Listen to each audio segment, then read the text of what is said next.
déclaration de cœur. Samuel était proche d'Élie. Et tout ce que Élie le disait, il faisait. Mais il fut un temps où il devait avoir une séparation entre Élie et Samuel. Et pour se connecter au véritable banc pasteur, au véritable enseignant, au véritable prophète. Et la révélation lui a été donnée. Et là, il pouvait dire, Maître, parle car ton serviteur t'écoute. Pendant que tu fermes tes yeux, tu te regardes de là où tu étais faible. De là où tu n'avais pas compris comme Samuel au début, qui pouvait ignorer ou qui n'avait pas la compréhension du langage divin de Dieu. Mais au troisième appel, il a compris qu'il fallait dire directement au Seigneur, je suis disposé, parle-moi. Bien-aimé, dans ton cœur, l'Esprit est en train de me dire, il y a le bruit. Ce bruit à cause du tourment de ce monde. Ce bruit qui est dû à cause des situations qui arrivent. Ce bruit qui est dû à cause de ton incrédulité, à cause de ton ignorance, à cause de ta négligence, à cause des fardeaux de ce monde. Ce bruit-là est en train de monter. Alors l'Esprit de Dieu vient pour dire, silence. Silence à ce bruit. Car ce cœur est disposé pour écouter la voix du bon berger. Seigneur notre Dieu, tu nous aimes autant. Tu nous aimes autant. Tu nous aimes autant, c'est pourquoi tu viens à nous. L'Esprit me donnait tout à l'heure une parole et j'ai vérifié, il s'agissait du livre d'Exode chapitre 20. À partir du verset 11 jusqu'au verset 12, il est écrit, car au 6e jour de l'Éternel a fait les cieux et la terre, et la mer, et tout ce qui était contenu. La suite il dit, il s'est reposé le 7e jour. C'est pourquoi l'Éternel a béni le jour du repos et l'a sanctifié. Dans cette première partie, bien-aimés, de ce verset, on nous montre qu'il s'agissait du 6e jour de l'Éternel. Et nous sommes aujourd'hui samedi. Ça veut dire que le Seigneur nous prépare notre 6e jour, d'accord? Qui est ce jour que vous connaissez, bien-aimés. Nous sommes aujourd'hui le 6e jour. Le Seigneur nous dit que j'ai fait les cieux et la terre. Et nous sommes conscients que le ciel a des richesses, ok? Et la terre a des richesses. Alors, qu'est-ce qu'il faut faire pour s'en procurer de ces richesses? C'est la suite de ce verset. Le verset 12 dit, honore ton père et ta mère, afin que tes jours soient prolongés dans le pays que l'Éternel, ton Dieu, te donne. Je relis encore. Honore ton père et ta mère, afin que tes jours se prolongent dans le pays que l'Éternel, ton Dieu, te donne. Bien-aimés, voilà les richesses qui sont liées à la longévité d'un enfant de Dieu. Honorer son père, honorer sa mère. Si on va dans le prophétique, on dira la parole de Dieu est l'image d'une mère et le Saint-Esprit est l'image d'un père. Alors nous, enfants de Dieu, Dieu nous dit, vous êtes des miens. Oui, c'est vrai. Et j'ai réservé des bénédictions pour vous en ce 6e jour parce que j'ai fait les cieux et la terre avec toutes les richesses qu'elles contiennent. Mais une condition est attachée à ces richesses. C'est d'honorer son père et sa mère. La mère, cette parole merveilleuse qui nous donne la vie. Le Père qui est le Saint-Esprit, qui renouvelle en nous la force, toutes ces choses que nous connaissons. Alors bien-aimé, tu vas prier. Tu vas prier comme un enfant qui a compris qu'il s'agit des grâces et des faveurs que l'Éternel a réservées pour moi, mais qui sont conditionnées à l'obéissance, à l'attitude d'un enfant qui doit savoir que tu n'es pas né d'un arbre, que tu n'es pas né d'un animal, mais tu avais été créé par Dieu et tu es l'image de Dieu. Et Jésus est justement ce Fils qui honore la parole de Dieu et qui honore l'Esprit de Dieu en lui. Il nous dit, soyons des imitateurs. L'Esprit de Dieu t'interpelle d'être imitateur. afin d'honorer la parole de Dieu et d'honorer le Saint-Esprit de Dieu qui lui convoque à cette réunion. Nous, femmes, dans le ministère de papa, épouses, nous qui sommes ces femmes-là, qui avons eu la grâce d'être à côté d'un homme de Dieu, l'Éternel veut nous éclairer. Alors c'est pourquoi ton orgueil doit disparaître. Ta négligence doit disparaître. Tes limites doivent s'élargir. Ta logique doit disparaître.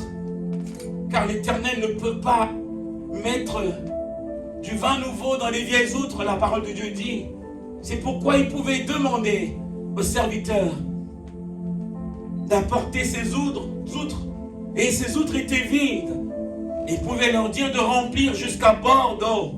Et par la puissance de son esprit, il pouvait prier son Dieu. Et l'eau avait été changée en vin nouveau. Alors cette journée exceptionnelle est une journée merveilleuse pour toi et moi. Car il s'agit d'une transformation d'une eau ordinaire à une eau éternelle qui est l'eau vive. Alors bien-aimé, si tu es prêt de recevoir cette eau, tu seras obligé d'acclamer le Saint-Esprit de Dieu. Tu seras obligé d'acclamer le Saint-Esprit de Dieu. Tu seras obligé d'acclamer le Saint-Esprit de Dieu. Tu seras obligé d'acclamer encore le Saint-Esprit de Dieu. Acclame le Saint-Esprit de Dieu. Tu vas rester debout. Vous savez, on nous dit qu'il n'est pas bon que l'homme soit seul. Ça veut dire qu'un homme a besoin d'un père et d'une mère.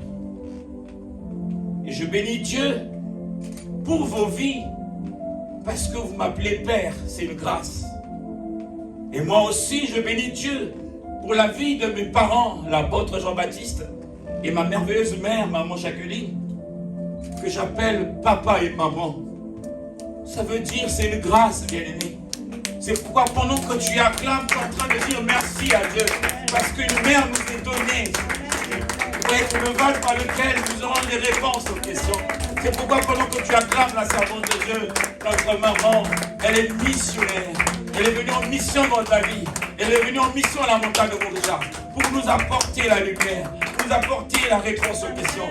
Alors pendant que tu acclames, nous allons recevoir notre charmante maman dans les acclamations, sous les acclamations, avec beaucoup de vivacité. Je ne sens pas tes mains battre. Je ne sens pas, bien-aimé. Alors viens encore une fois de plus. Maman, dans la présence de ton Seigneur. Alors avec beaucoup d'amour, Seigneur, nous te remercions, Papa. Gloire te soit rendue. Alléluia. Alléluia. Alléluia. Acclame encore. Jusqu'à ce que la missionnaire de l'Éternel puisse nous bénir. Acclame encore.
Jean-Baptiste Wafoulissa, qui est le papa du pasteur Vivien.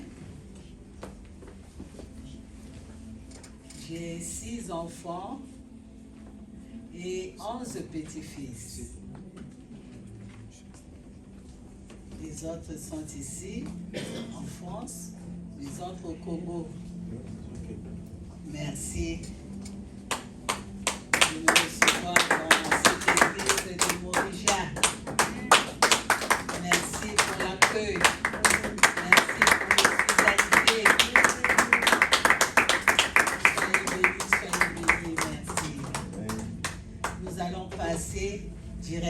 à notre sujet du jour. Notre thème d'aujourd'hui, rôle de la femme dans l'Église et auprès d'un homme de Dieu.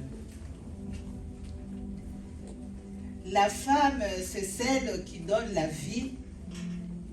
Sans la femme, le monde n'allait pas être peuplé. Lisons dans Genèse chapitre 3, au verset 20. Comme je n'ai pas mes lunettes, je ne peux pas. Bon, là, je me force. Ça va. Adrienne est là? Ça va? Ok. Je lis la parole au nom de Jésus. Amen. Genèse 3, verset 20. Mhm. Adam appela sa femme Ève, car elle devait être la mère de tous les vivants. Mhm. L'Éternel... Que le chapitre? Le chapitre 27. D'accord. Ok. Adam appela sa femme Ève, car elle devait être la mère de tous les vivants. Amen. Amen. C'est ainsi que la femme doit donner la vie dans l'Église. Nous, les femmes, devons donner la vie à l'Église. C'est-à-dire la façon qu'elle a peuplé le monde, de même aussi, nous devons peupler l'Église. L'Église doit croître à partir de nous, les femmes. Avant le Saint-Esprit, il y a une femme qui avait évangélisé que nous savons toutes, la femme samaritaine. Je pense que toutes vous avez lu comment la femme samaritaine a pu évangéliser. Bon, c'était une rencontre avec Christ. Les Samaritaines ne s'entendaient pas avec les Israéliens. Vous le savez, vous savez l'histoire. Cette femme samaritaine a donné la vie. Nous le lisons dans Jean chapitre 4. Si vous voulez le lire aussi longuement à la maison, vous pouvez le lire pour gagner le temps.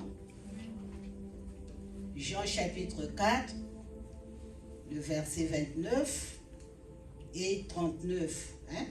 29 et 39.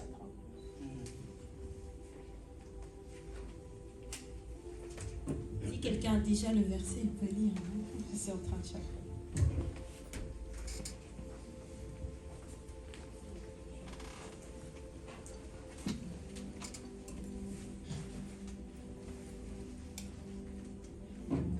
Jean 4, 29 29, 1, et 39. 29 et Donc, 39. tu lis seulement le verset 39, 29 et 39 pour gagner le temps. Amen. Je lis la parole au nom de Jésus. Amen. Jean 4, verset 29. Venez voir un homme qui m'a dit tout ce que j'ai fait. Ne serait-il pas le Messie? Amen. Amen. Verset 39. Beaucoup de Samaritains de cette ville crurent en Jésus à cause des paroles de la femme qui rendait ce témoignage. Il m'a dit tout ce que j'ai fait. Amen. Amen. Vous voyez, cette femme samaritaine a donné la vie dans cette ville-là. Elle a évangélisé.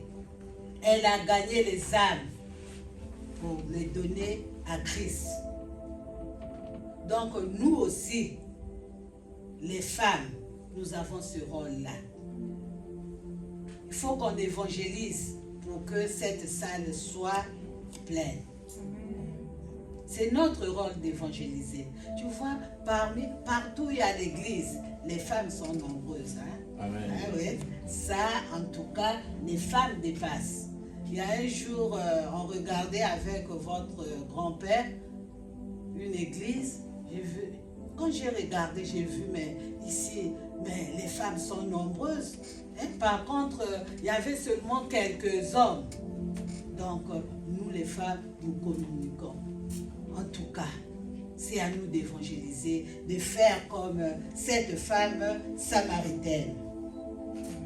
Laissez plus précisément, nous parlons de l'évangélisation ici. Acte chapitre 2, au verset 16.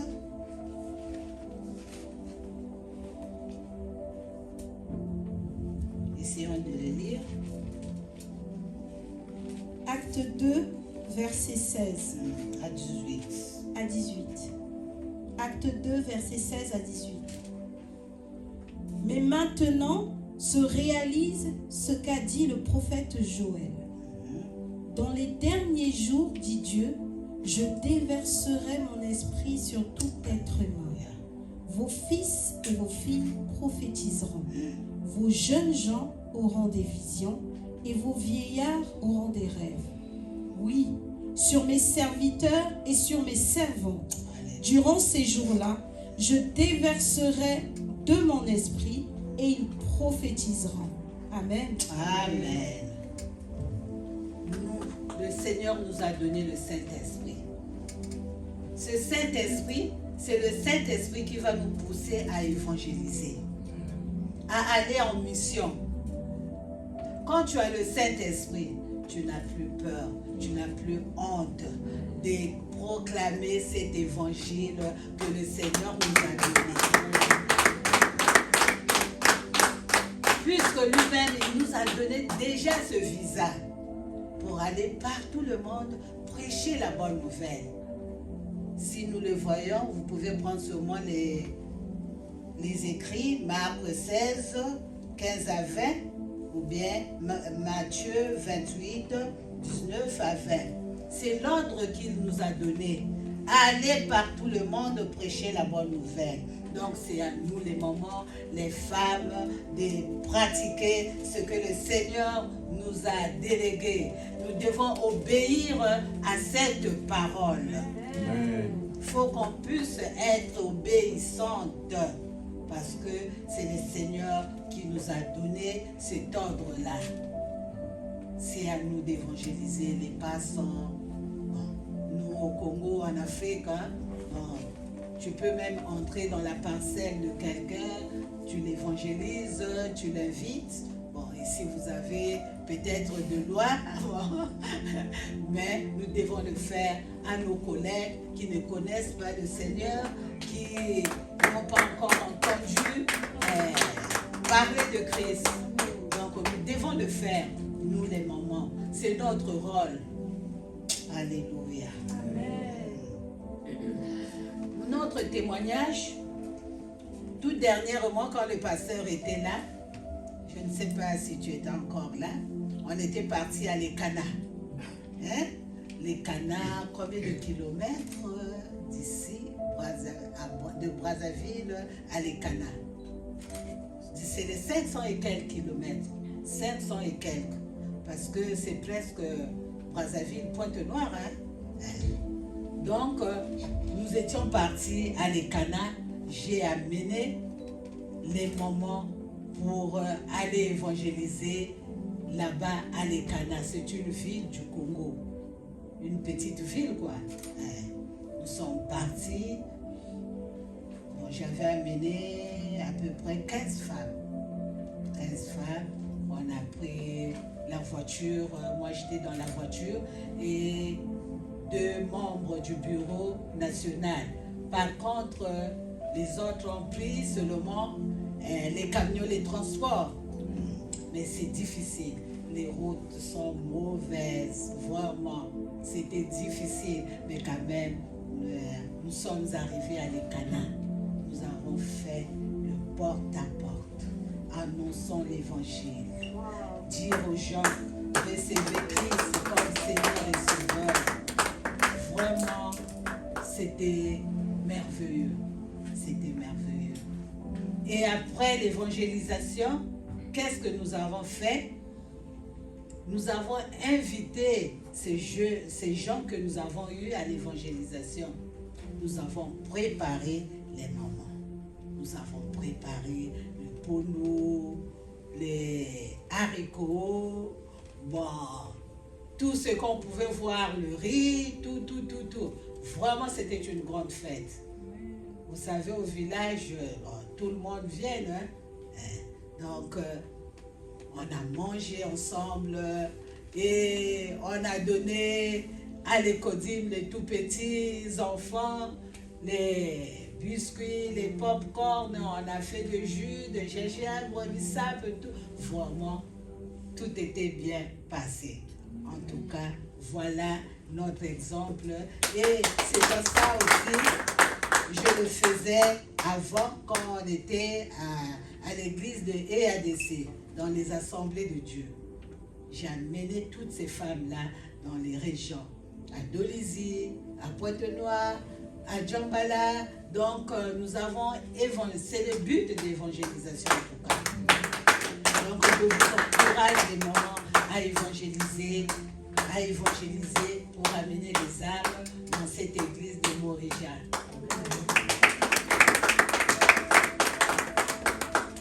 L'évangélisation est très capitale pour nous. Comme je l'ai dit précédemment, c'est une recommandation du Père pour la vie de son Église. Il y a plusieurs services aussi qu'on peut faire, à part l'évangélisation. À chacun de nous, le Seigneur nous a donné les dons que nous puissions exercer dans l'Église. Nous donnons l'exemple de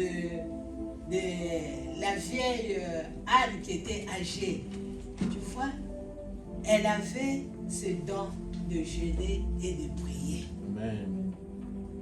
Moi, je ne sais pas, cette maman, cette vieille, je ne sais pas si elle dormait à l'église, si c'est quoi, je ne sais pas. Elle jeûnait nuit et jour. Priait, jeûnait. Priait, jeûnait. Tu vois, si tu as ce don-là aussi, tu peux le faire. Tu peux le faire.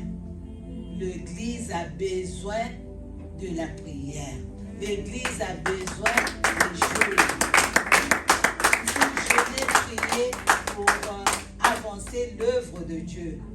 Là où il y avait des obstacles, le Seigneur peut écarter ces obstacles-là. Nous prenons l'exemple de cette vieille femme âgée. Nous avons aussi l'exemple de une jeune sœur, Rhodes. Rhodes, elle était parmi soit les hommes, ceux qui étaient rassemblés pour prier ensemble. Rhodes, quand on avait mis en prison Pierre, les Pierres se sont dirigés vers la maison de Marie, mais celle qui était la première à aller ouvrir, ou bien pour dire que c'est Pierre qui est là, c'était une jeune fille. Elle s'appelait Rhodes, une intercesseuse. Vous pouvez l'être. Vous intercédez pour votre pasteur. Vous savez que l'homme de Dieu, l'ennemi le regarde toujours. Mais si vous, les mamans, vous ne vous levez pas en prière, soit intercéder pour sa maison, pour ses enfants, pour sa femme, en tout cas, c'est pas bon. Il faut se lever. Il faut prier pour les pasteurs. Il faut prier pour sa maison. Mon exemple, toujours, je prends toujours mon exemple. Quand mon mari voyageait, il pouvait faire même 2 mois à l'étranger en mission. J'étais là, en prière et en jeûne, juste à ce qu'il revenait. Et le travail qu'il faisait là-bas, le Seigneur s'est glorifié. Donc je recommande à vous les mamans de le faire. Un exemple encore, je prenais quelques femmes dans l'église, celles qui étaient fortes en prière. On passait la nuit de prière dans la maison du pasteur. On priait toute la nuit uniquement pour le pasteur. Uniquement pour le pasteur, pour le soutenir dans l'œuvre auquel le Seigneur l'a appelé. Donc voilà mes exemples que je vous donne pour que vous aussi vous pouvez les pratiquer.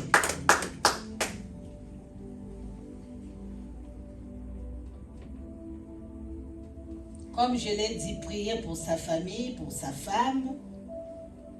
Marie de Magdala aussi avait aussi son don. Qu'est-ce que Marie de Magdala avait? Marie de Magdala a fait beaucoup de choses. C'est elle aussi, toujours, qui va verser du bon parfum aux pieds de Jésus-Christ. Vous pouvez le faire à votre pasteur. Hein? Vous pouvez le faire. C'est elle aussi, au tombeau, qui était la première pour aller aussi voir que Christ est ressuscité. C'est elle aussi qui était partie dire aux disciples que Christ est ressuscité. Il n'y avait pas d'homme, hein? Il n'y avait pas d'homme, c'est nous les mamans, les femmes. Je vous encourage. Je vous encourage. Faites comme Marie de Magdala. Faites comme les Rhodes, les Anne, les mamans. Pourtant, elle était âgée. Regarde ce qu'elle a fait pour le Seigneur. Si vous pouvez prendre les chapitres Marc 16, chapitre 1, Matthieu 26, 7 à 13.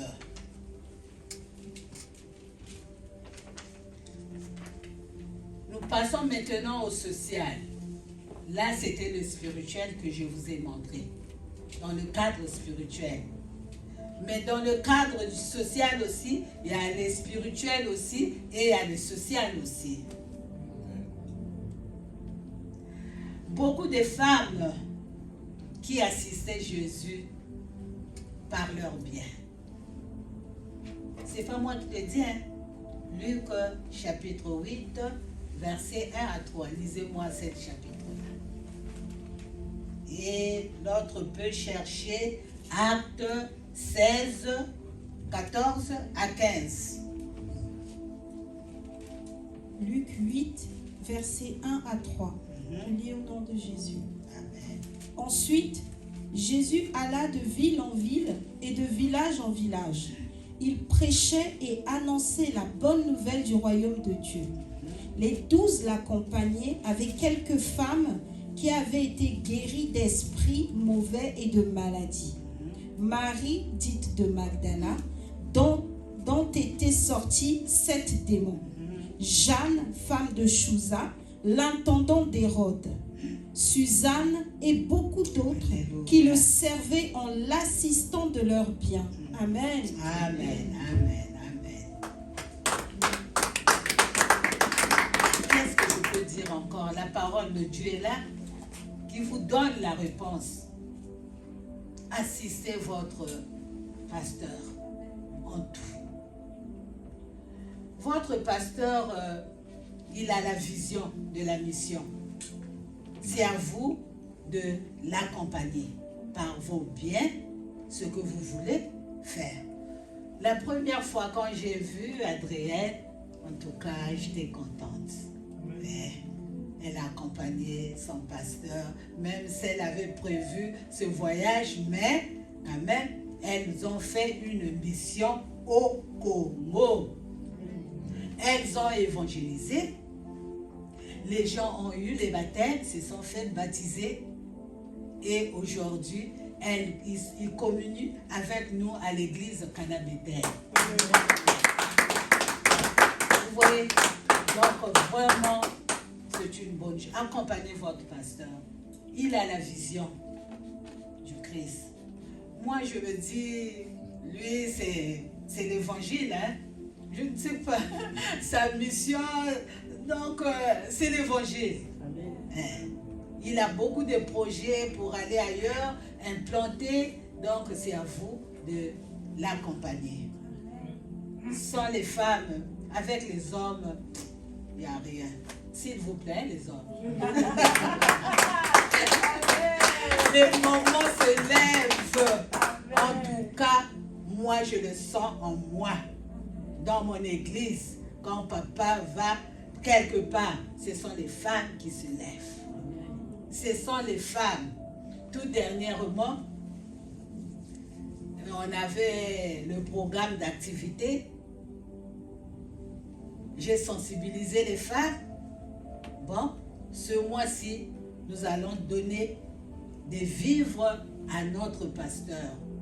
Je sais que je suis sa femme, mais moi, je le fais pour mon Dieu. Je voudrais arracher la bénédiction. C'est ce que je leur dis. Je sais que c'est mon mari, c'est ma maison, mais moi aussi je le fais parce que je vais arracher ma bénédiction.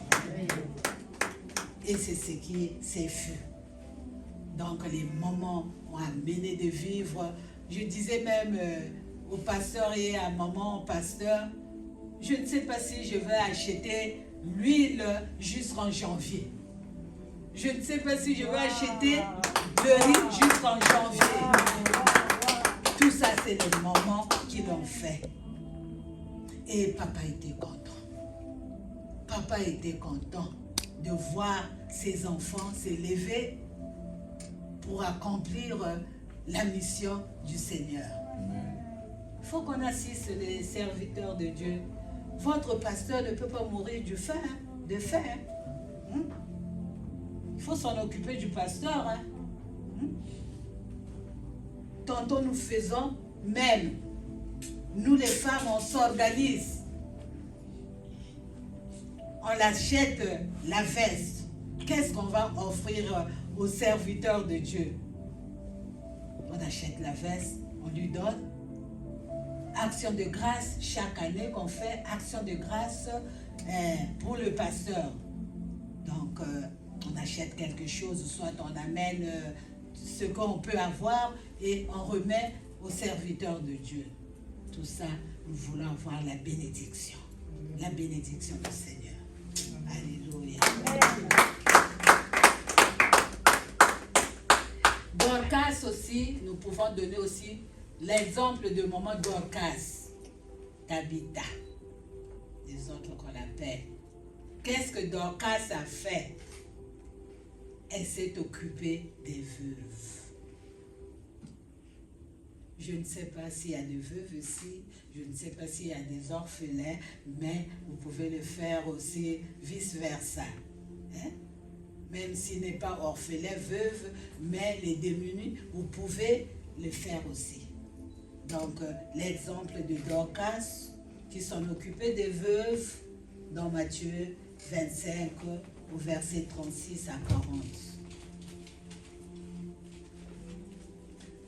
Si quelqu'un peut lire Matthieu 25, 36 à 40.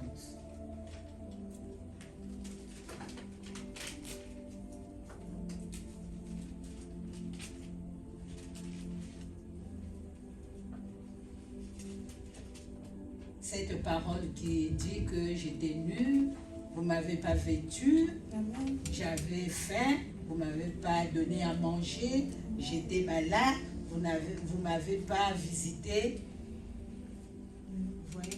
Je lis la parole de Dieu. Amen. Je lis la parole de Dieu, Matthieu 25, à partir du verset 36. J'étais nue, vous m'avez vêtue. J'étais malade, vous m'avez visité. J'étais en prison, vous êtes venu vers moi. Les justes lui répondront, Seigneur, quand avons-nous vu avoir faim?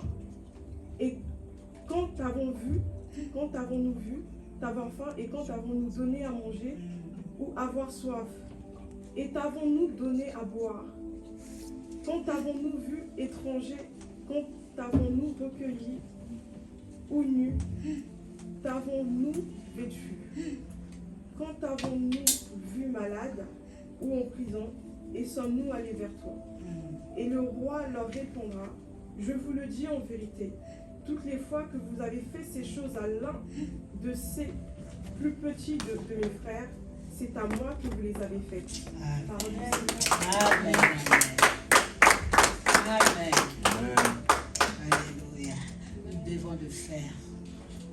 Aujourd'hui, si tu le fais à un qui est dému, tu le fais au Seigneur. Le Seigneur voit que tu as fait quelque chose. Quand tu pars visiter un malade, le Seigneur connaît aussi. Et tout ça, nous voulons avoir la bénédiction. Donc voilà l'exemple que le Seigneur nous a donné dans Matthieu 25, 36 à 40. Nous aussi, nous le faisons. Hein.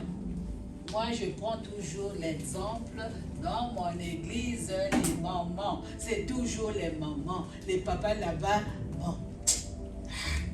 Les papas là-bas, c'est les mamans seulement qui se lèvent. Les orphelins, chaque fin d'année, nous les faisons aux veuves, aux orphelins. On achète les vivres,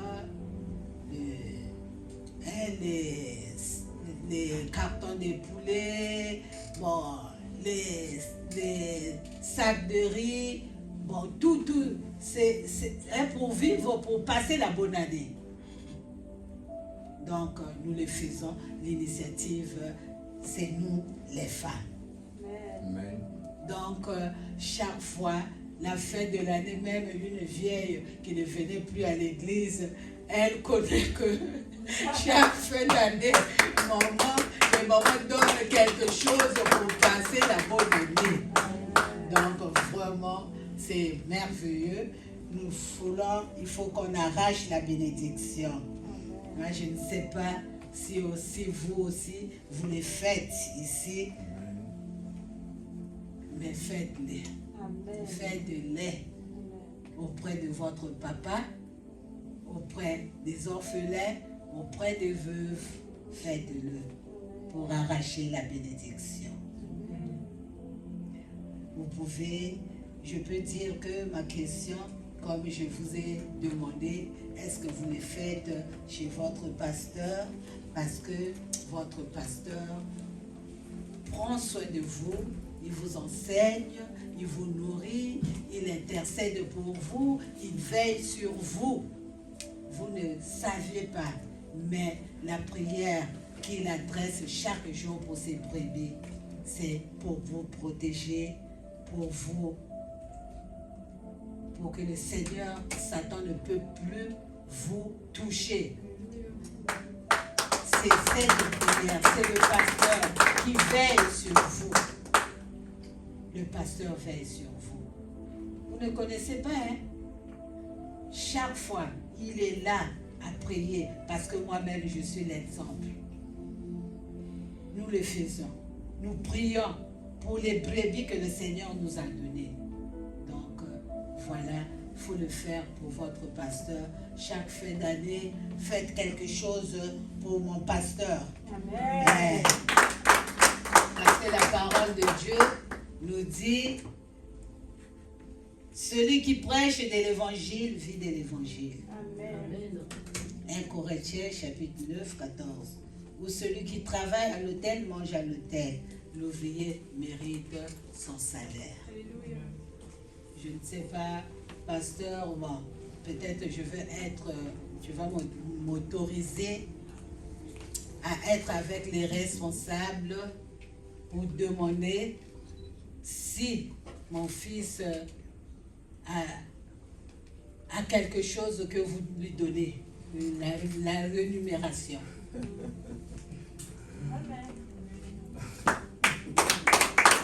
S'il n'y en a pas, vous êtes obligé de faire cela, ce que les femmes faisaient, ils les assistaient de leur bien. Chaque fin d'année, ou bien chaque mois, apporter quelque chose dans la maison du pasteur. Amen. Nous allons passer maintenant dans nos foyers. Nous allons parler du foyer. Proverbe 31, la femme vertueuse.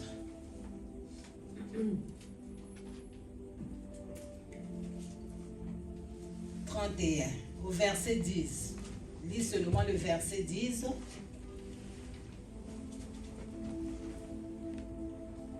Et à la maison, vous allez lire cela. Je lis la parole au nom de Jésus. Proverbe 31, verset 10. Qui trouvera une femme de valeur? Elle vaut bien plus que des perles. Amen. Amen. Cette femme qu'on parle ici, elle avait ses qualités. C'était une femme de valeur. Vraiment, je ne sais pas cette femme-là. Bon. Le Seigneur m'a montré dans une maison, même j'ai dénommé la femme de valeur. Elle fait tout. Elle fait tout. Elle bouge. Elle bouge. Ah. Elle veut préparer gros. Ah. Amen. Prépare seulement un peu Amen. pour moi. Hein? Tout ça, pourquoi? Je l'ai nommée la femme de valeur. Amen. Je l'ai nommée Marthe. Parce qu'elle bouge. Elle veut travailler. Elle s'en occupe de ses enfants. Elle blâme ses enfants. Elle met l'ordre. C'est cette femme faisait ce même travail que j'ai vu, que le Seigneur m'a montré dans une maison. Cette femme s'en occupait de son mari. L'amour était là.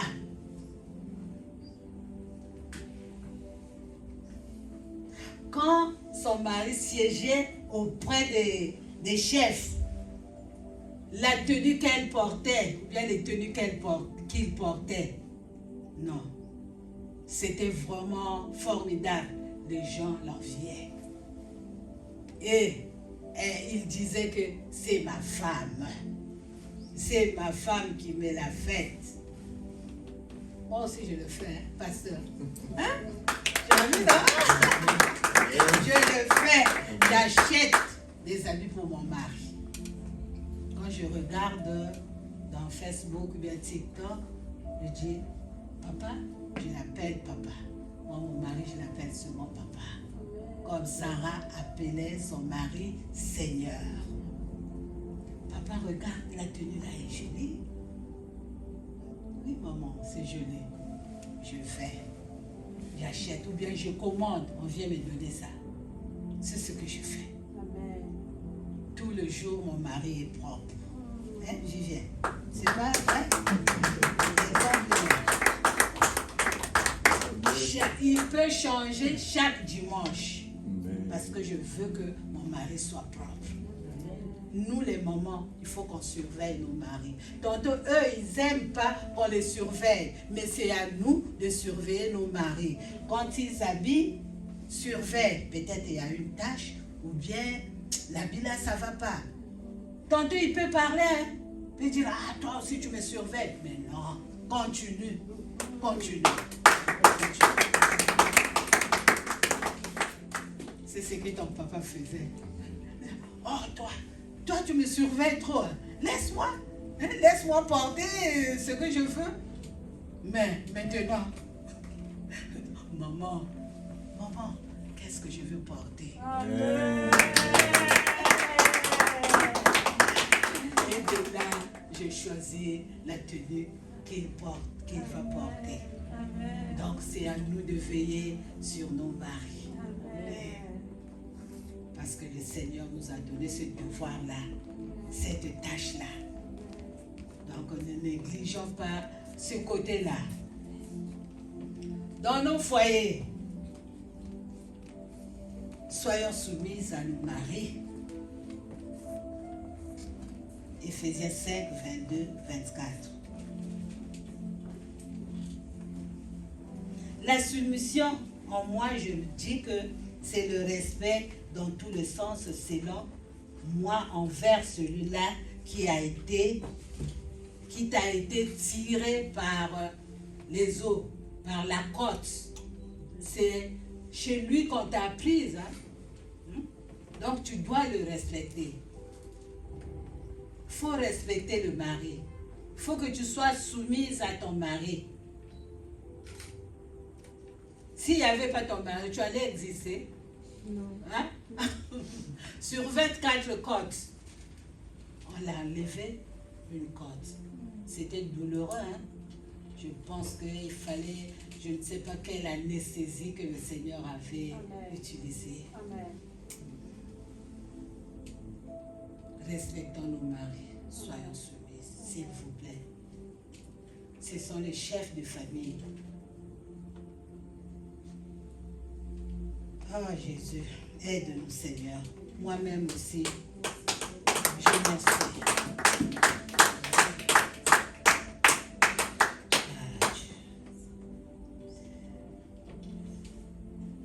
Éphésiens 5, 22, 24, Colossiens 3, 18. Ne vous privez pas de l'un de l'autre.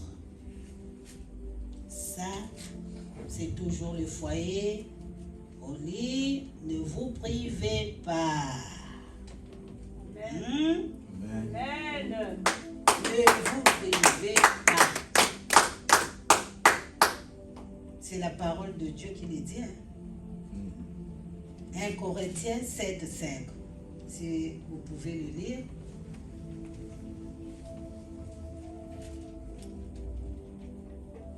« 1 Corinthiens 7, verset 5. Je lis la parole de Dieu. Ne vous privez pas l'un de l'autre, si ce n'est d'un commun accord pour un temps, afin de vous consacrer au jeûne et à la prière. Puis, retournez ensemble, de peur que Satan ne vous tente à cause de votre manque de maîtrise. » Amen. Amen. Les femmes, les mamans, même mes jeunes qui vont bientôt se marier, c'est à vous aussi. Quand vous serez dans les maisons de vos maris, même au tribunal, hein, si tu prives ton mari, hein, je ne sais pas si ici, hein, je ne sais, mais au Congo, hein, on va te donner tort. Il ne faut pas priver le mari.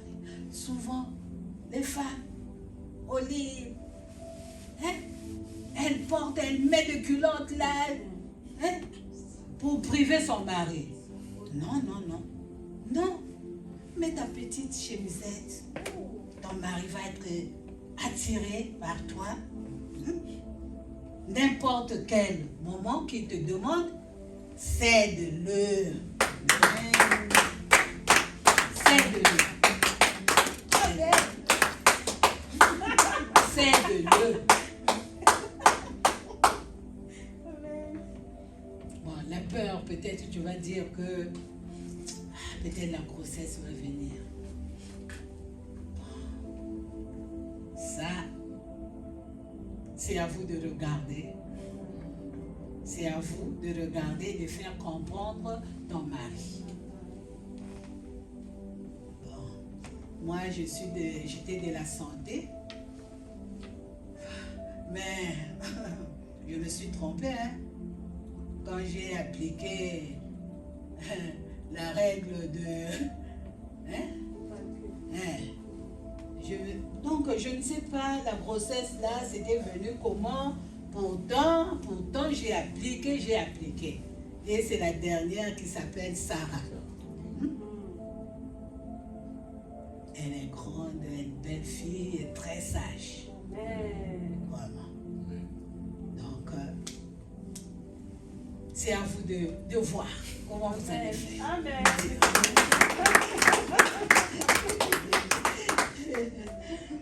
Oh Jésus, quand nous voyons les exemples de Priscille et Aquilas dans la Bible, ce couple était toujours ensemble. Ce couple était toujours ensemble. Moi aussi, hein, je suis toujours ensemble avec mon mari. Je suis toujours ensemble avec lui. Dans l'émission, quand il part dans l'émission, même quand je travaillais, j'étais obligée de prendre quelques jours. Hein, puis on accorde souvent une semaine. Je fais la demande, on me donne une semaine. Allez, paf, on va en mission pour aller évangéliser.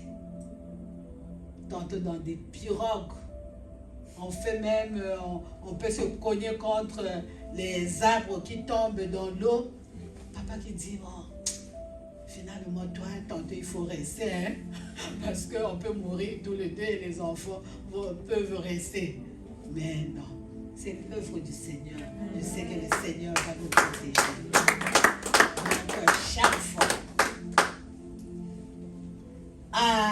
quand on a des séminaires, quand on nous invite, soit au palais de congrès ou bien chez ces enfants du corps du Christ, on connaît que toujours papa viendra avec maman. Amen. Ma place est toujours là. Tantôt on le provoque, on dit la matriarche. Non, pas matriarche. Dans la Bible, il n'y a pas de matriarche. Mais on le provoque, c'est le... Donc, prenons l'exemple d'Aquilas et de Priscille. Ils faisaient tout ensemble. Même dans le séculier, ils faisaient tout ensemble. Il ne faut pas tromper ton mari. Moi, mon mari, bon, je ne sais pas, hein, il me donne tout, hein, il me montre tout, hein, son salaire, hein, quand il travaillait, quoi, son salaire, même si on lui donne quelque chose, c'est moi qui gère. Il me donne l'enveloppe. Maman, tiens, tu es présent, non? Moi, je mets toujours Vivien, parce que tantôt il vient là-bas, il voit tout ce qui se passe dans la maison. Donc, je gère, c'est à moi de gérer. Je ne gaspille pas. Je n'achète pas de choses n'importe comment.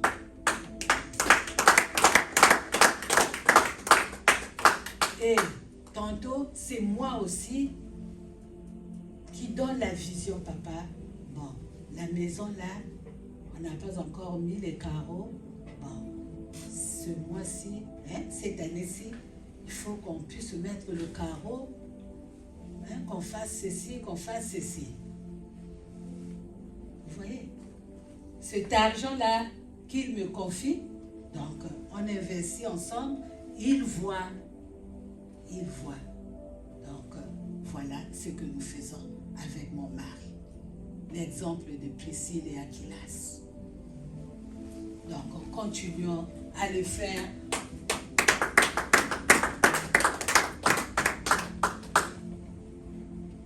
La parole de Dieu nous le dit.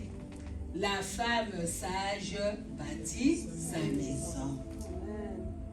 Et la femme insensée la renverse. Proverbe 14, chapitre 1.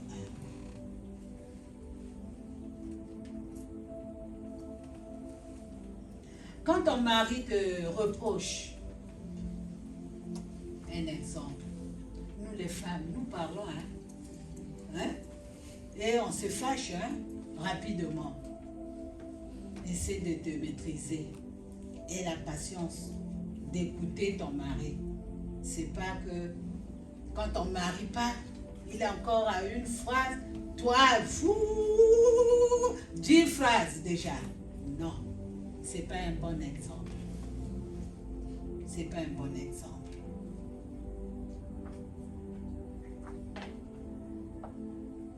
Nous sommes des serviteurs de Dieu, bien des servantes de Dieu.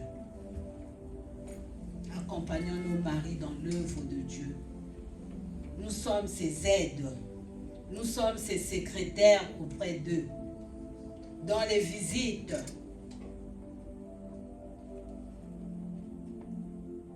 Il faut avoir des responsabilités.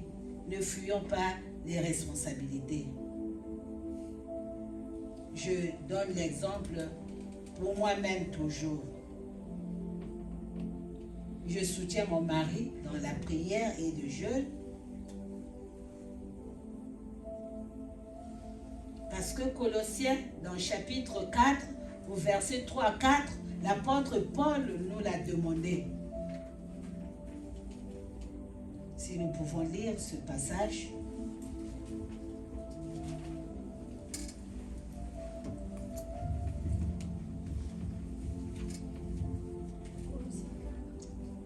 Verset 3, 4.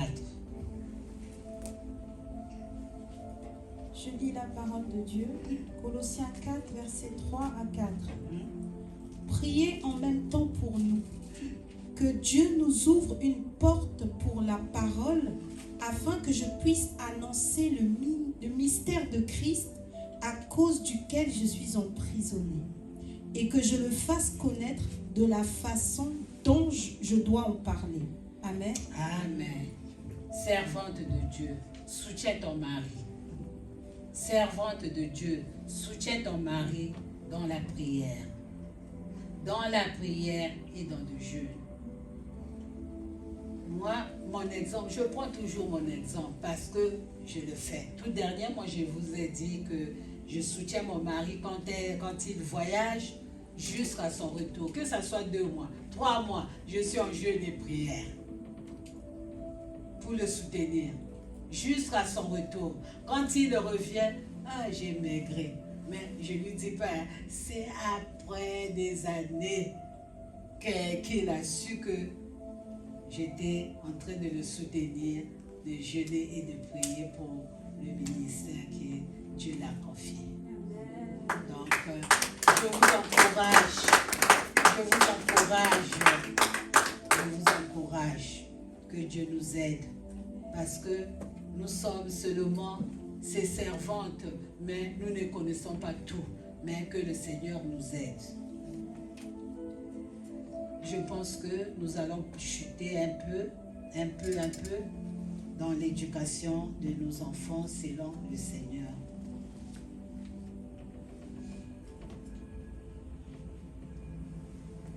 Les chrétiens doivent élever leurs enfants selon le Seigneur pour qu'ils grandissent selon le plan de notre Dieu. Amen. Exemple, leur enseigner la crainte de Dieu, les 10 commandements, à méditer la parole de Dieu, comment prier et jeûner, l'obéissance aux parents et à leurs entourages. Amen. Je donne mon exemple.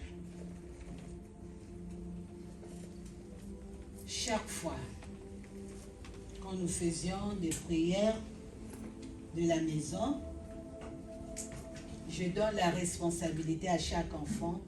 Demain, c'est toi. Aujourd'hui, c'est tel. Tu peux choisir le chapitre qu'il peut donner. Après avoir donné et conduit la prière, il lit la Bible, il commente. Donc, je le fais pour mes enfants. Donc, ils ont appris à prier aussi, comment prier. S'il a honte, on lui dit, prie, dis quelque chose. Ce que tu as, c'est comme tu es en train de parler à nous les parents.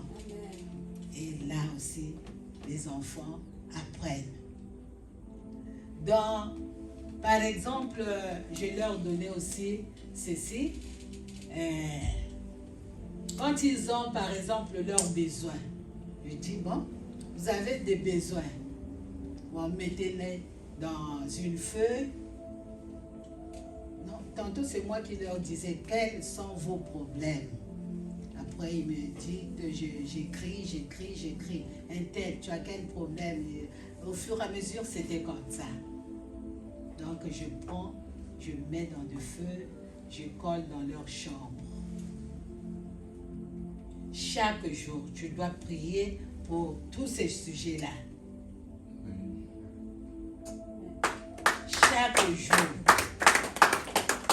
À part le jour que nous nous rassemblons. Mais chaque jour dans ta chambre, tu dois prier pour ces sujets-là. Et nous allons évaluer à la fin de l'année. Tantôt, avant la fin de l'année, ou bien quand nous arrivons à la fin de l'année, sur 5 sujets, 3 quand même. Le Seigneur m'a exaucé. Donc mes enfants sont habitués vraiment à le faire. Tu sais, l'éducation de nos enfants, c'est nous. Si nous, les parents, nous ratons, les enfants, c'est pas bon. C'est pas bon. Élie avait raté. Vous voyez ce que les enfants d'Élie avaient fait? Et vous pouvez lire si 1 Samuel chapitre 3 12 à 17. Bon, c'est long, mais je peux résumer un peu. Il y avait Ophné et Phiné. Ces enfants-là étaient des rebelles. Quand les gens apportaient des sacrifices pour aller offrir cela, eux, ils les prenaient déjà avant que ça arrive là où on offrait le sacrifice. Ils les arrachent dans leurs mains. Après, eux, ils partent manger ça. Ou bien, bon. Ils faisaient du mal aussi à celles qui portaient ces sacrifices. Toutefois, les gens qui étaient à côté apportaient cela à leur papa. Qu'est-ce que leur papa disait? Pourquoi vous faites comme ça? Pourquoi vous faites cela? C'est pas bon. Non, on blâme l'enfant. Hein? On blâme l'enfant.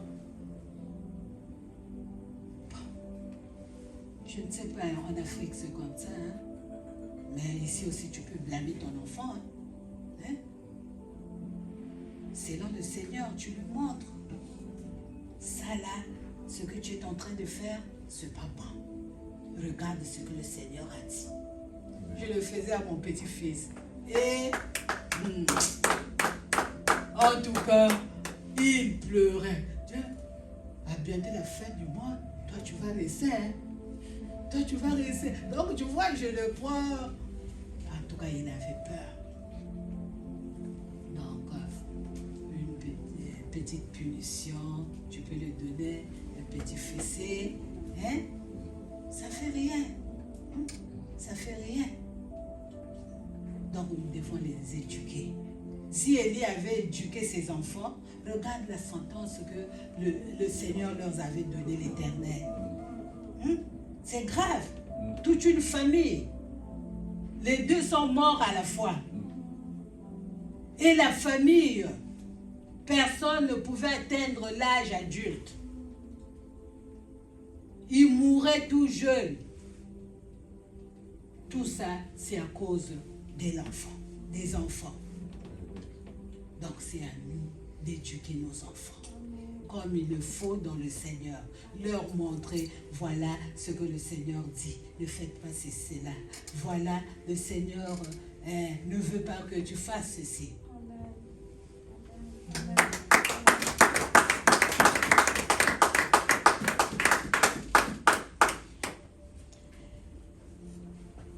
Aux enfants, chapitre Éphésiens 6,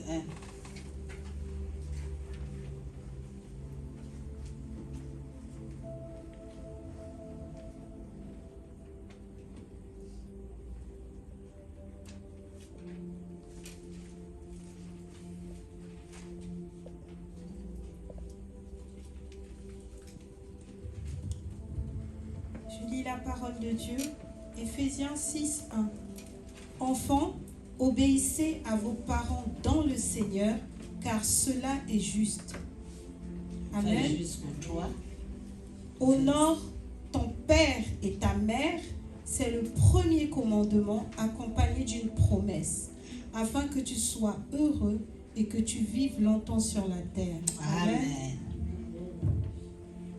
Parmi vous, il y a les enfants. Nous avons vu ceux qui n'honorent pas leur père, ils finissent mal. Hein? Eh bien. Moi, j'ai eu un petit frère. Il n'honorait pas mon papa, ma mère, ainsi que moi. Mais la façon qu'il est mort, ouais. Il avait peut-être 30 et quelques seulement. Il est mort jeune. Or que le Seigneur nous a dit, c'est pas à cet âge-là que nous devons mourir. Donc, les enfants honorant nos pères, nos parents, pour que nous puissions vivre longtemps ici-bas.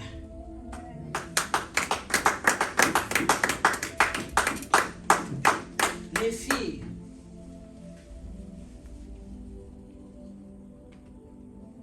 je parle aux filles. Philippe avait 4 filles qui étaient vierges. Et elles craignaient le Seigneur.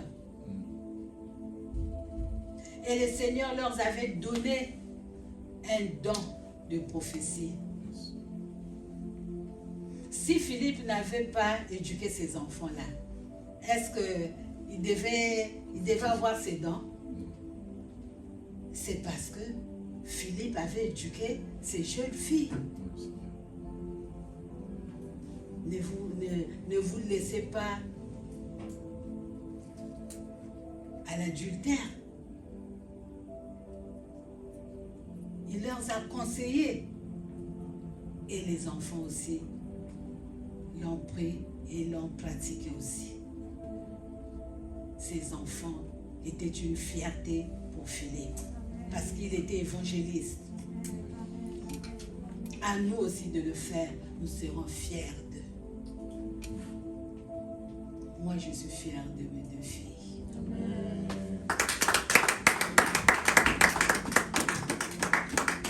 Le pasteur le connaît. Elle a une grande taille, comme le fiancé du diacre. Oui. Oui, oui. Hein? C'est pas ça? Si, si. La nuit, quand on parlait, elle a eu un job quelque part avec CO qui sont là-bas. Et il y a un de ces hauts personnalités, parce qu'il vient souvent chez mon beau-fils fortuné, ici à Paris. Il dit, oh nièce, fais attention, hein. Ici, il ne faut pas jouer. Hein. Qu'est-ce qu'il lui a dit? Elle a dit que ne t'en fais pas, mon oncle. Parce qu'elle s'y connaît. Elle s'y connaît. Elle ne peut pas abandonner à n'importe qui. Donc au moins quand mes enfants, ils peuvent aller quelque part avec soit les amis, mais eux, les amis, les choisis, hein, c'est pas les amis qui sont en l'air. Hein.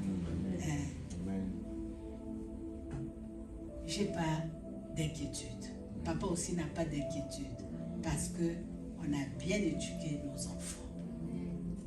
Il y a une qui était mariée. Bon, après, le mari l'a dessus. Heureusement que le Seigneur l'a repris, ce mari-là. Mais ils ont eu 2 enfants. Mais jusqu'à présent, elle attend. Elle attend. Elle ne peut pas être soit la 2e femme. Elle dit non. Papa m'a appris, non, c'est pas ça. La parole de Dieu, c'est pas ça. J'attends.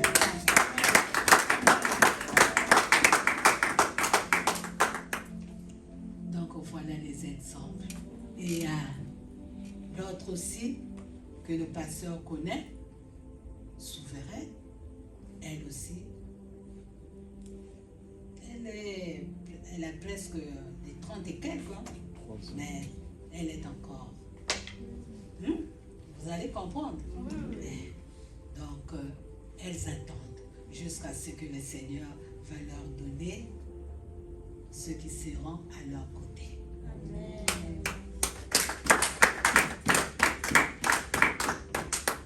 Voilà, Philippe avait fait un bon travail. Nous aussi faisons un bon travail auprès de nos enfants. Éduquons-le selon le Seigneur. Nous allons voir maintenant dans les séculiers comment nous allons éduquer nos enfants. Nos enfants partent à l'école. Qu'est-ce que nous pouvons faire, nous, les parents? Nous devons surveiller leurs devoirs. Faites des devoirs ensemble avec eux. Poussez-leur à lire les leçons. Regardez leurs cahiers. Rapprochez-vous auprès de leurs professeurs ou auprès de leur directeur pour en savoir plus. Veillez sur leur propriété. Exemple, surveillez à brosser, comment brosser les dents, parce que, bon, il y a d'autres qui négligent. Hein. Ils mangent après, ils ne brossent pas. Bon, moi j'avais Archip. C'était dur, hein. En Afrique, bah, ils aimaient jouer. Tantôt, quand on était en filou, là, le chic peut les pénétrer, mais il ne peut pas enlever. Tu vois le chic, comment on fait le chic, hein? Si ça te pénètre beaucoup, les doigts font comme ça. Vous connaissez, c'est un insecte. Bon, c'est une sorte de puce. Une puce qui pénètre au pied. Là, il te suce le sang et il se forme par... Il se nourrit du sang, il change de couleur. Il change de couleur. Il devient donc, blanc, on dirait... comment je je sais pas, du mil, c'est ça?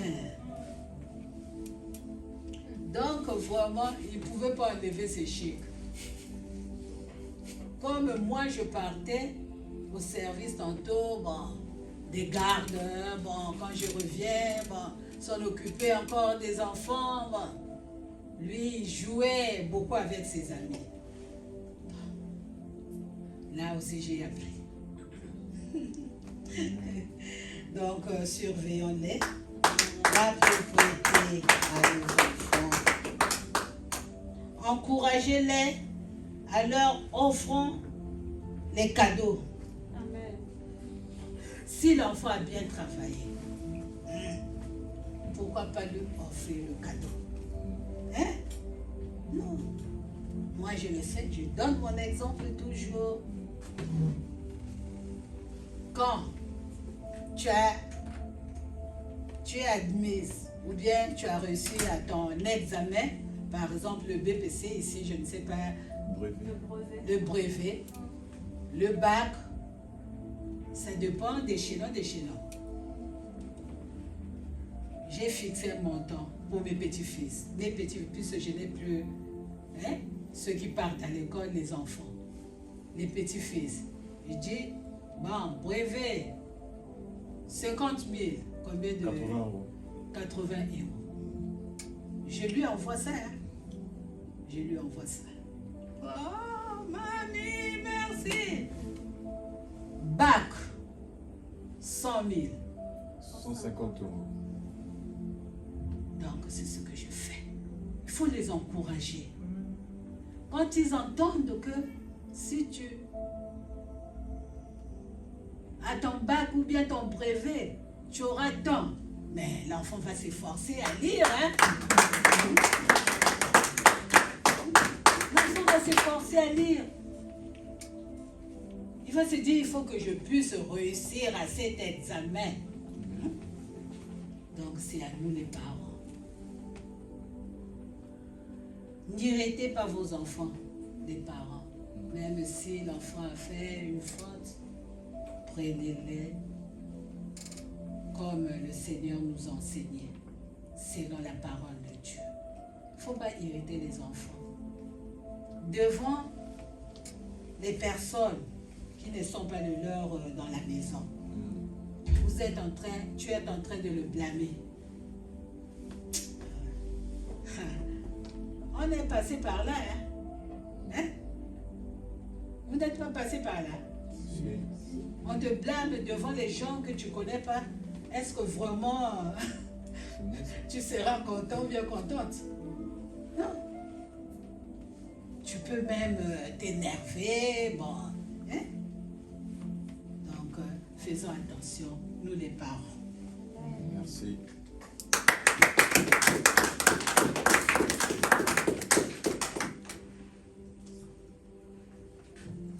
Les jeunes filles, je reviens de là, veillez à l'âge de la puberté, les enfants, les mamans, les parents. Priez pour eux, pour que les mauvais amis s'éloignent aussi d'eux. Yes. Amen.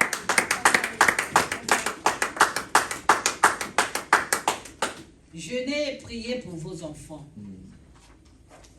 Moi, tantôt je prenais, je gêne pour mes enfants. Sarah connaît, maman, le feu, le feu. La nuit, quand je lui disais, attention, avant que tu ailles, tu pries à la maison.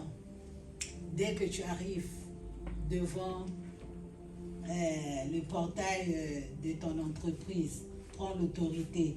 Tout lieu foulera les plantes de mes pieds. Donc, déjà, prends possession.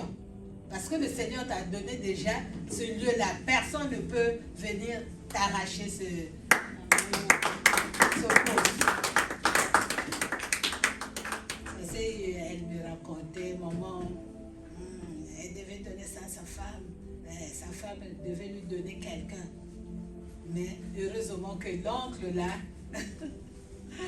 Donc voilà, nous devons prier toujours pour les enfants, jeûner pour nos enfants, prier beaucoup pour les enfants, jeûner pour les enfants, prier pour nos maris, jeûner pour nos maris. Le monde d'aujourd'hui est bizarre, il est devenu bizarre.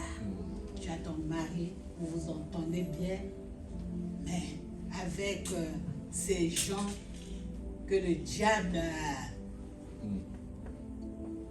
ils peuvent faire quelque chose qui est du diable, et ton mari peut te laisser et rejoindre cette femme-là. Donc c'est à nous, il faut qu'on prie beaucoup pour nos maris, nos enfants, nos maris. Moi je le faisais et je le fais jusqu'à présent. Les pasteurs sont exposés. Hein? Oui. Les pasteurs sont exposés. Quand elle est en train de voir le pasteur devant la chair, mon mari, le mari là, c'est moi, hein? C'est moi, c'est à moi. Il faut que je fasse quelque chose, que je puisse attraper ce mari. Maman. Maman. Moi qui dis. Ça ne lui convient pas, c'est moi. Il faut que. On voit beaucoup de choses. On voit beaucoup de choses. Nous, les femmes des pasteurs. Mais le Seigneur nous aide toujours. Le Seigneur nous aide toujours. C'est à pour qu'il ne cède pas. Amen. Pour qu'il ne cède Amen. pas. Amen. Nos enfants, pour qu'ils ne puissent pas avoir de mauvais amis qui vont leur entraîner partout où Dieu ne veut pas.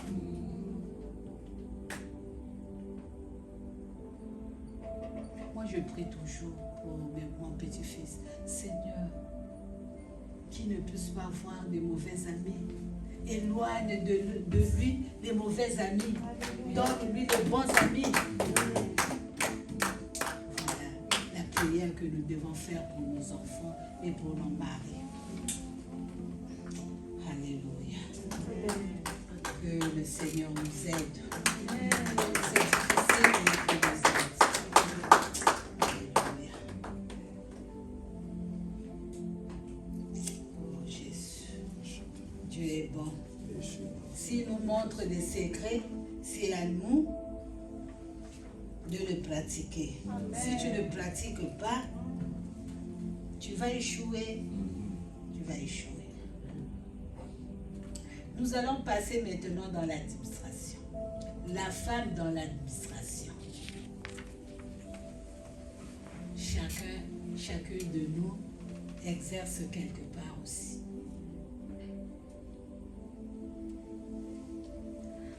Nous sommes le sel de la terre et la lumière du monde.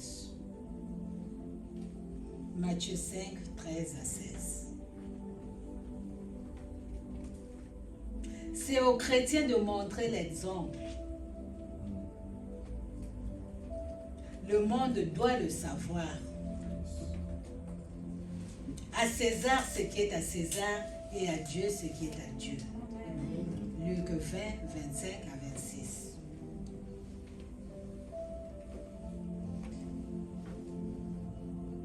Prenons l'exemple de Déborah. Déborah, cette femme, juge, c'est dans Juge chapitre 4, 4. Une femme forte, juge et prophétesse. Elle priait, elle était pour le Seigneur, elle servait le Seigneur, mais elle siégeait, elle était juge. Elle servait l'État. L'unique femme en Israël, elle était prophétesse, inspirée, conseillère. Elle a dirigé le peuple avec sagesse. Courage pendant 40 ans.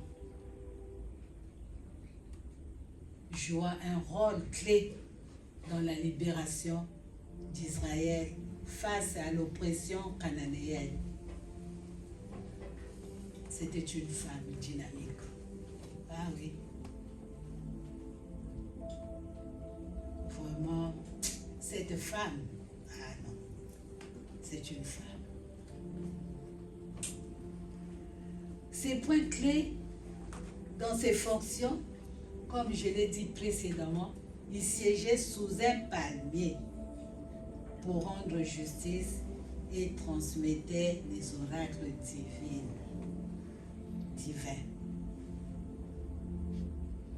Elle avait aussi un rôle militaire sous l'inspiration divine. Elle a missionné le général Barak pour combattre l'armée de Sisera.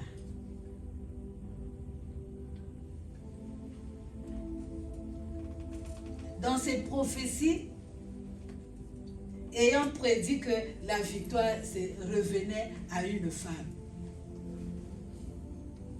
Elle est en train de servir le Seigneur, mais le Seigneur aussi, le Seigneur aussi avec elle.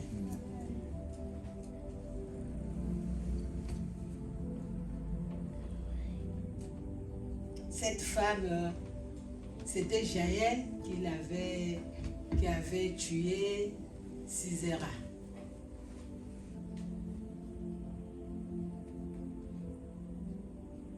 Quand Quand elle a eu la victoire, elle a célébré. Elle a chanté avec Barak. Un poème épique, Juge 5. Célébrant la victoire, témoignant de son statut de prophétesse et de leader.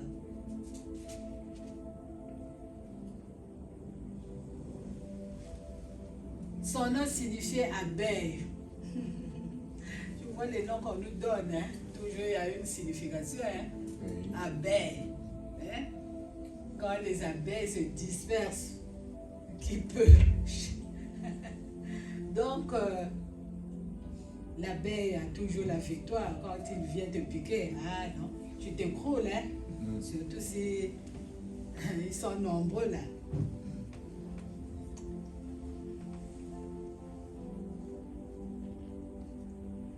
Elle était reconnue comme une mère en Israël, comme vous êtes des mères.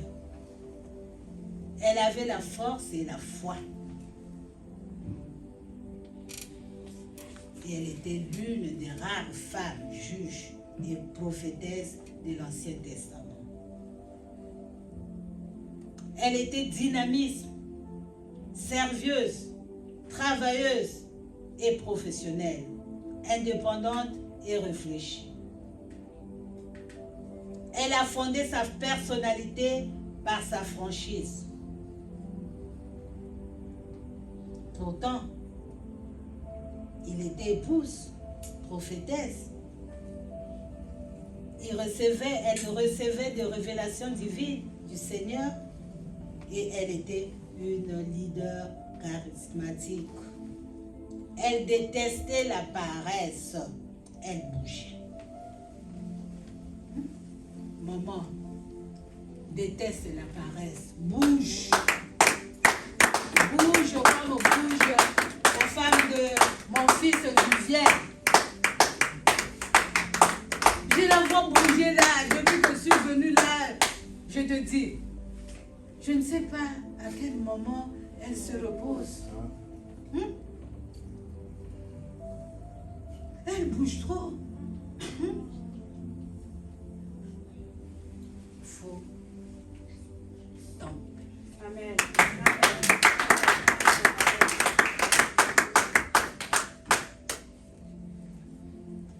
Considérée comme inférieure aux hommes, elle n'était pas considérée comme inférieure aux hommes.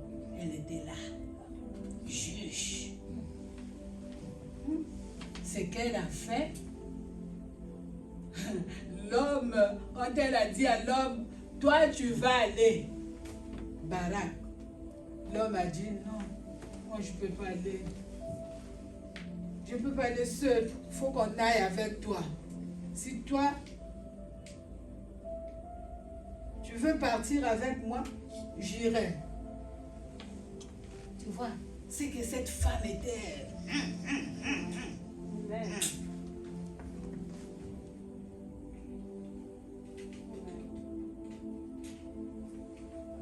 Elle n'était pas considérée inférieure aux hommes, puisque Dieu l'avait choisie à libérer Israël. Dieu nous a choisis à œuvrer pour le Seigneur. Dieu nous a choisis là où nous travaillons à montrer l'exemple. Tu es responsable. Montre les bonnes œuvres pour que les autres puissent te suivre. Qu'ils disent que oui, la femme l'a pris, hein? Oui, la femme l'a craint le Seigneur. Mais toi, tu es chrétien, tu fais des choses que les païens font. Tu sais, il y a des exemples que j'ai vus. Il y a un pasteur. Quand il est parti dans une administration, on a dit pasteur. Donc il s'était rencontré avec quelqu'un. C'est mon pasteur. Quoi? C'est ton pasteur. Parce qu'on le connaissait que il n'était pas bien. Hein? Les œuvres n'étaient pas bonnes. Donc, vraiment, Il faut que le monde puisse savoir que nous sommes des chrétiens. Nous craignons le Seigneur. Que nous sommes les enfants de Dieu. Nous sommes le sel et la lumière du monde. Nous devons éclairer là où nous sommes. S'il y a l'obscurité, il faut que l'éclairage soit.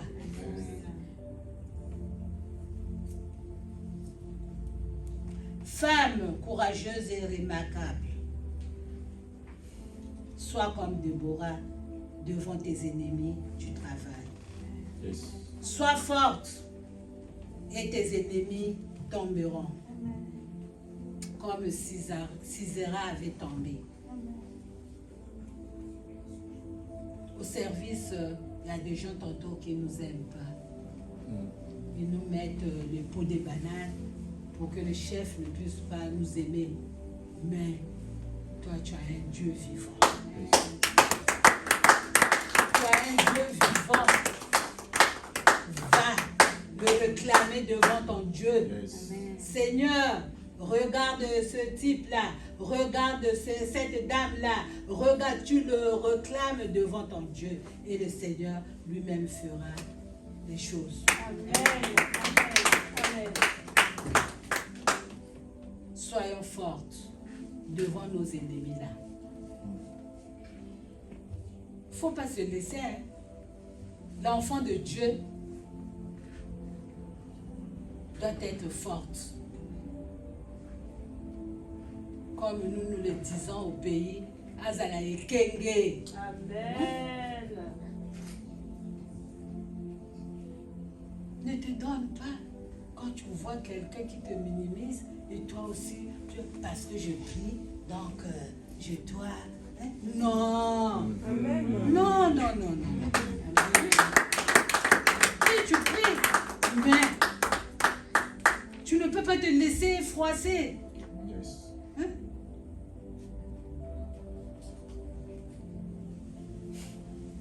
Voilà, nous nous acheminons vers notre fin. En conclusion, Dieu ayant répandu son Esprit Saint aux hommes et aux femmes, il nous a donné les dons pour son service. Que chaque femme mette au service des autres le don qu'elle a reçu. C'est cela, servir Dieu, tel que cela a été cité dans l'enseignement que je vous ai donné. Merci pour votre patience que vous m'avez usée envers votre Dieu et envers moi. Moi, votre humble servante.